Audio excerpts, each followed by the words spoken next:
આજ તો પહોંચી ગયા છીએ અમરેલી કૃષિ મેળામાં ને કૃષિ મેળામાં મારું અને કૃપાનું કરવામાં આવ્યું સન્માન ને આ જો એની ગિફ્ટ આપી છે અમને.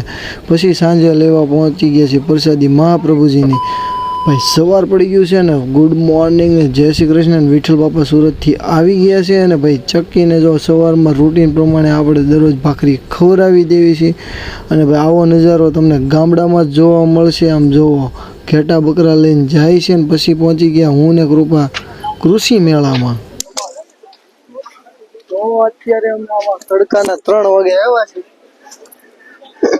અને મેડમ ને લાગ્યો છે ફૂલ તડકો ઉઠાડી લઈને આવ્યો છો. તો લેટ્સ એક્સપ્લોર કૃષિ મેળો. અને કૃષિ મેળામાં ભાઈ ખેડૂત હોય એટલે શાકભાજી તો હોય જ તે. અને આપણે આવી ગયા છીએ આ સ્ટોલ ને અહીંયા જો રેખા ભાભી મળી ગયા ને હાય કહી દીધું છે.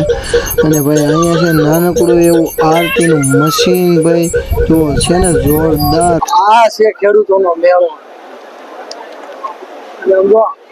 આવડા પંખા આપણે કોઈ દી નથી ભાડ્યા હો. આવડા પંખા આપણે અત્યારે છે ને નવું નાનું ચાપ કટર જોઈ છે ભાઈ. આખા કૃષિ મેળામાં છે ને મેડમ ને આટો માર્યો એટલે થાકી ગયા છે. અને ભાઈ આપણે પછી નીકળી ગયા છીએ નાનું એવું બકેટ જે મિની ટ્રેક્ટરમાં ચાલે તે જોવા. જય જવાન જય કિસાન. અત્યારે આપણે એક નામચીન કંપની એટલે ઓળખતા જઈશું સાવન સીડ્સ. અને એના માલિક એટલે કે આપણા મિત્ર છે સાવલિયા બ્રધર્સ, અમારા કોલેજ ફ્રેન્ડ છે.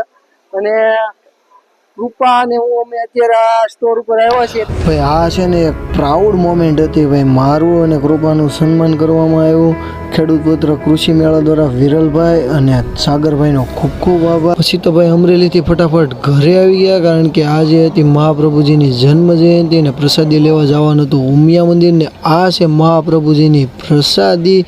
અને આ બધા છે વાલા વૈષ્ણવો જે પ્રસાદી પીરસી રહ્યા છે. તો આવજો, બાય બાય, સાયોનારા. ફરીથી મળશું નવા વ્લોગ સાથે. ફોલો મોર.